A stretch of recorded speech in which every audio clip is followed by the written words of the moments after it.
Founding partner of Small Screen and Newslaundry, Abhinandan Sekhri was a researcher at Newstrack and went on to become a reporter, always managing to do the story that was dropped. He scripted the political satire shows The Great Indian Tamasha and Gustakhi Maaf on NDTV's news channels between 2004 and 2009. Please welcome Abhinandan Sekhri.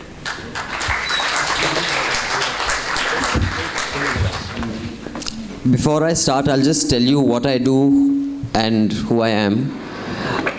Small Screen, the founding partner of which I am, is a production house. We make television shows and ad films.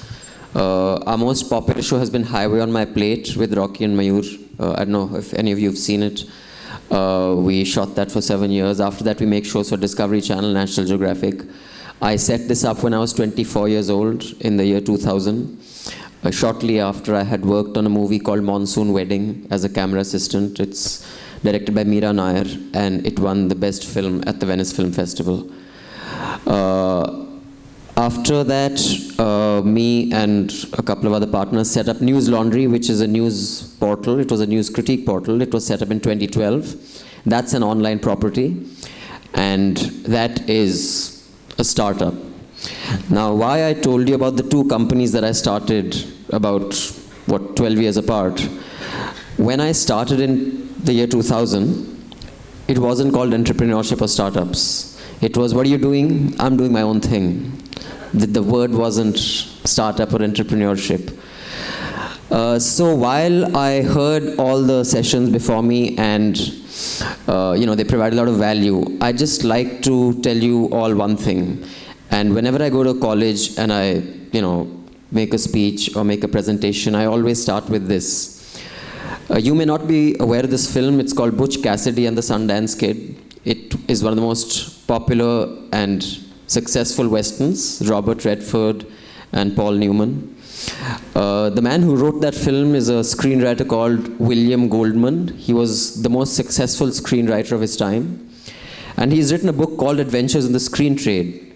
And that book starts with the line, "No one knows anything." So you must understand that and you must internalize that. No one knows anything. Everybody will tell you their journey. That is not the journey. Everybody will tell you their perspective. That is not the perspective. You have to figure out your perspective. So I would like to start by that. And please remember that. Keep that in mind. The second thing that I'm going to do is, I'm going to, rain on your parade a little bit. And I think it's important I do. Because the previous speakers, who are much younger than me, perhaps that's why they paint a rosier picture of entrepreneurship and starting up companies. But you should never get into anything just seeing the plus side. I heard statements made like, if you work hard, you will succeed. No, you will not. If you persevere, it will go your way. No, it will not. You will fall flat on your face so hard you won't know what hit you. One of the presentations started with the line, some call it a dream, I call it a plan. Mike Tyson said, everybody has a plan until they get punched in the face. Have any of you been hit in the face ever? Full pep? If you haven't, you don't know what it's like. You think you can negotiate your way around, but until you get that one punch in the nose and then you taste rust at the back of your head and then you feel the trickle of blood going down your throat and later, 2 seconds later, it comes out of your nose and you don't know whether you're standing or sitting. You think you have a plan, you don't. So I would just like to tell you that all of you have been prepared intellectually, industriousness-wise, achievements-wise for entrepreneurship. I'm not sure there are any subjects that prepare you emotionally for entrepreneurship. And to be a successful entrepreneur, you have to be prepared emotionally. The intellectual will come, the hard work will come, the achievement will come. So that is one reality I want to underline for you. Now, what does that mean? That means, A, there is no hierarchy in what you want to do, whether you want to be a manager, whether you want to be an entrepreneur, whether you want to be a leader. No one is more noble than the other. You have to know your center. I would highly recommend a film to all of you. It's called The Tango Lesson. It's made by a French filmmaker who goes to Argentina to learn the tango. Are you familiar with the tango? It's a really graceful Argentinian dance, and it requires a lot of balance. You know, you've got to be picked up, you've got to swirl around. And there, the dance it's a metaphor for life, where the teacher tells her, find your center. Until you know your equilibrium, until you know your center, you cannot dance around, because you'll fall. So you have to figure out what is your equilibrium. What is it that you want out of life? What are your aspirations? How are you emotionally programmed? And then make sure that your dreams and your pursuit is in tandem, is in balance. There is equilibrium in you, yourself, your pursuits, your motivations, and your path to get them. So the first thing I'd like to tell you is, if you feel you're the kind of person who will fall and not be able to get up unscathed, do not attempt entrepreneurship. Because the slap of failure in your face is so hard, not everybody recovers from that. And you should not be a fool and say, hoga, hoga. You heard Sylvester Stallone's story. I told you I worked with Meera Nair on Monsoon Wedding. After that, I worked on a film called Filhal in Bombay. For every one Sylvester Stallone, I have seen 1 million broken, finished people at the age of 50 still thinking they can do it. And they can't. They're finished. For every one Shah Rukh Khan, I have seen 50,000 finished, emotionally tattered. They are not even whole people anymore. So if emotionally you cannot take a hard knock, do not attempt something just because you heard rosy pictures and rosy stories. I'm not trying to, don't get me wrong, I'm not trying to dissuade you or demotivate you. But it is important that for every chit, there is also a pat. There has to be balance. Without santulan, nothing works. Even the earth doesn't revolve around the sun. Without balance, you cannot take an informed decision. So do not be swayed that everybody has to be an entrepreneur, everybody has to be a leader. You need good managers. You need good organizers. You need good followers. We all contribute in our own ways to make a society whole. So there is no hierarchy of what is more important and what is less. So do not be pressurized because of the environment we live in, that entrepreneurship is a buzzword, so we all got to be one. No, you don't. Be clear about what you want out of life and pursue only that. Now, I was supposed to talk about my startup, but I just thought I should say that to you, because I'm not sure it is said enough to you, and at your age, you must know that. Now, I'll tell you about Newslaundry. It is a news portal. And the young boy who said Instagram can buy up New York Times, I was surprised because he is a social entrepreneur. And he should be measuring impact. New York Times can make government fall. Instagram cannot make a government fall. New York Times can make Trump go nuts. Instagram cannot make Trump go nuts. We have to understand there are certain values, and certain things provide certain impact and certain others provide monetary impact. You have to understand there are different things that do different things. You cannot measure everything by the same metric. And that is a mistake that is often made. Right? So I started Newslaundry. I used to be a reporter for something called Newstrack. I'm 42 years old. I started working when I was 19 and I've been working ever since. I have seen the days of Doordarshan where there was no cable TV even, forget internet. There was only Doordarshan.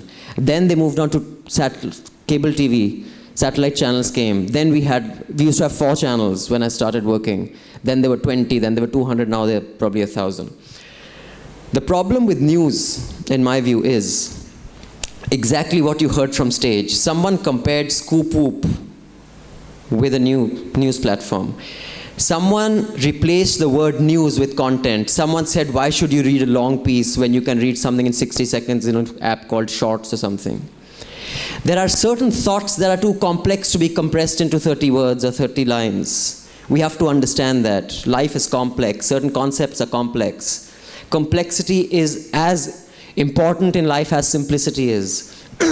So let's not be simplistic and say everything is content, everything is not content. 20 pictures of Kim Kardashian's butt is content. The reason why SEZs work or don't work is not content, it is news. So when you have different platforms competing for the same eyeballs, news dies.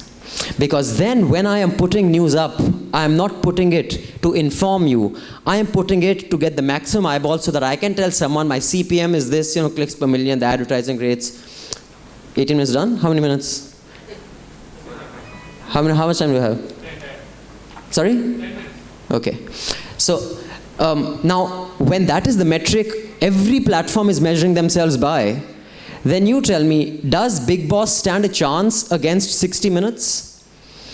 Does Kaun Banega Crorepati, will it at all be threatened by, let's say, a news, a magazine that tells us about the Syrian conflict? It's a no contest.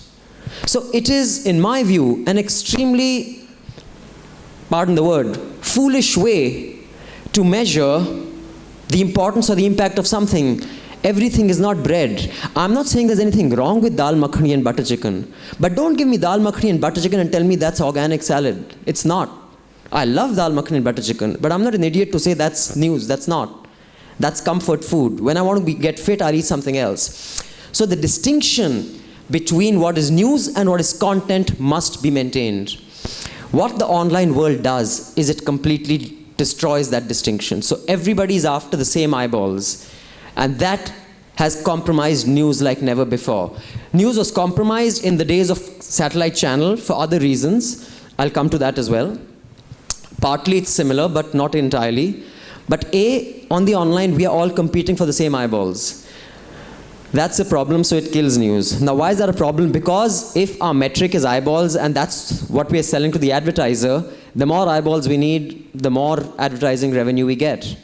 And therefore, you will not focus on news that has impact, just like Instagram is more valuable than New York Times. Let me tell you honestly, New York Times doesn't give a shit, because New York Times knows it can get Trump down. It knows that.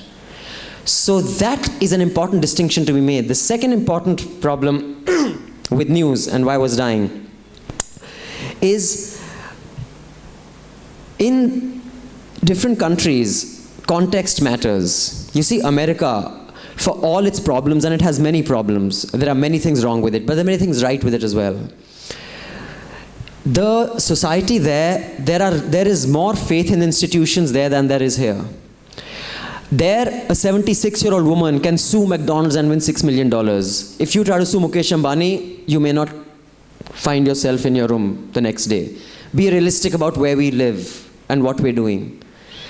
In an environment like ours, where industry like mining, steel, gas, petroleum, policy will determine whether you will succeed or fail. Policy will determine whether Jio will succeed or fail.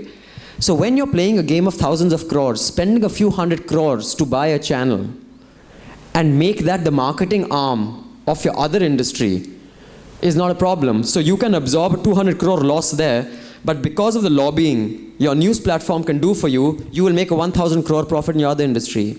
So the market in India is not really a market. It is not led by news being viable for its own sake. I will run a news platform so that I can benefit another industry, not for its own sake. That's a problem. The third problem with the news space is just the basic compromise of advertising money. If I serve the advertiser, if I make my revenue from the advertiser, I will serve the advertiser. It'll influence my content. It's not like I'm a good or bad person. Sustainability is what will make us act in whatever way we act. It's nothing else. What we have to do to survive, we will do to survive.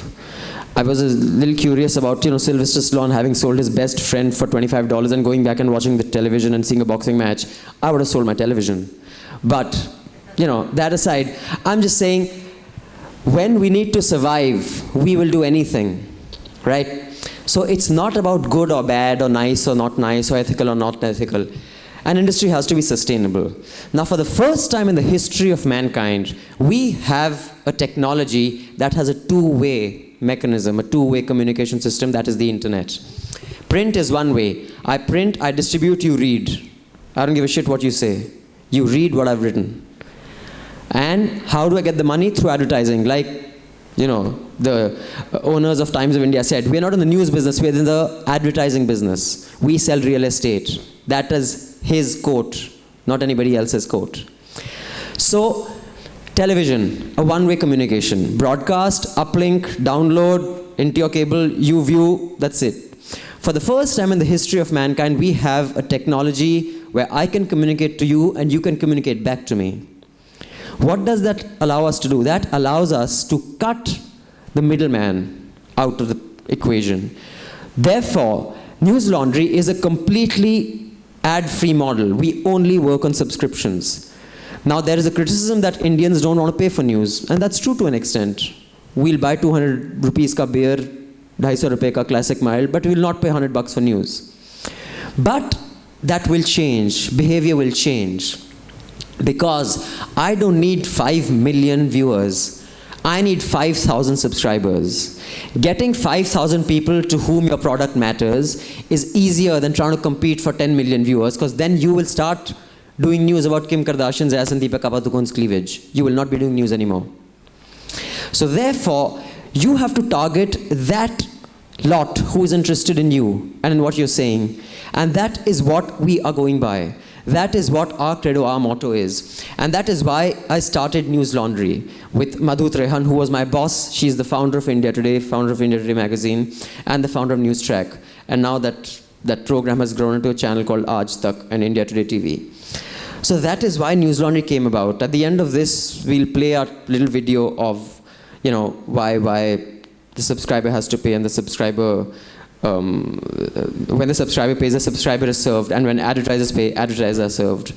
So that is the story of Newslaundry. We started off, it was incubated by Small Screen. Also, I want to tell you, Small Screen, the production house I set up, it wasn't set up with any VC funding. We started in 2000 with two of us, me and my partner. Today we have about 50 employees, and we have no VC funding. It was an organic growth. We made a documentary film, we made some money, we bought a machine, editing machine, we made some more money, hired 5 people, 10 people, 12 people, no VC funding. Newslaundry is VC funding. So I have seen both journeys, and they're both very different journeys. So you have to be emotionally equipped for both journeys. How you approach an organically growing business and how you approach a VC growing business is very different. So basically, those are the basic points I want to make. If we could just run the 2 videos of a Newslaundry up there. Is anyone here? And if anyone has any questions, please shoot.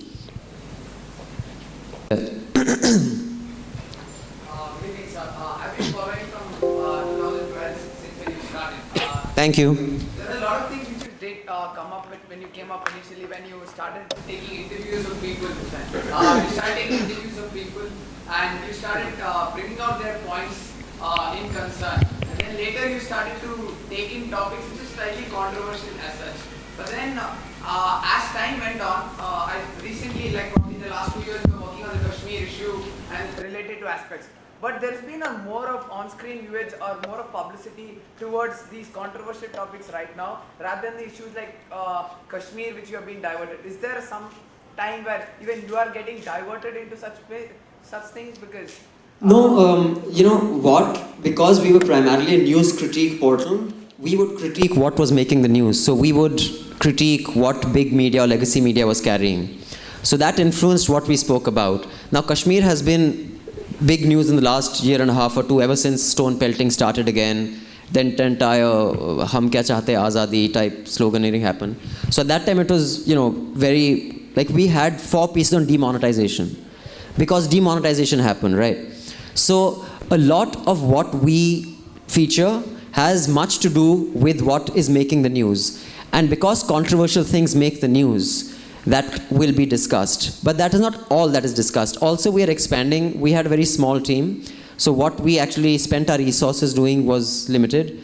Now you'll see, if we do 2 things that we are critiquing the news, we will do 8 things that we will start the narrative or the story. Second question is, like there's another very popular media person, Arnab, who's probably trying to product about an independent news media.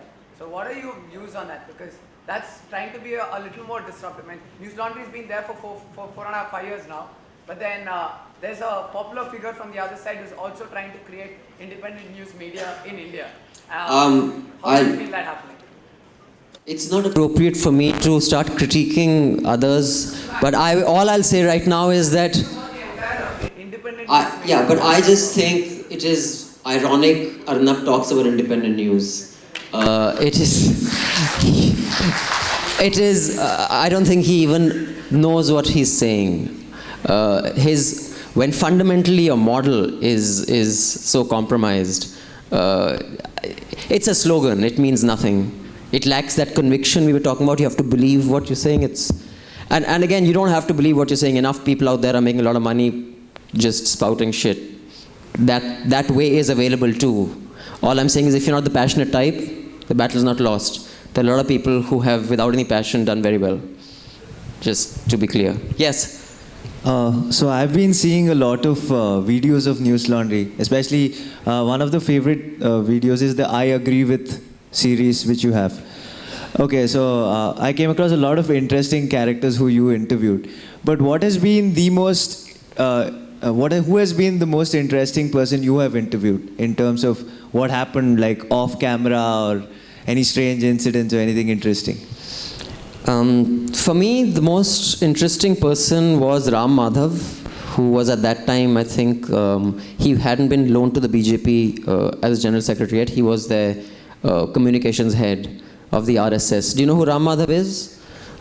I find him an extremely intelligent man, and what I found fascinating was that whatever he says on camera, because I have a huge problem with the RSS. If any of you have read a book called A Bunch of Thoughts, it is the most hate-filled, bigoted document I have read. And the fact that people consider that a book worth teaching others with, I find shocking. But for him to be a part of that organization, yet be so rational when the camera is not rolling, I found that really fascinating. I was impressed with him because what he says for public consumption is loyal to his organization, but he understands the problems with his organization. And I didn't expect that.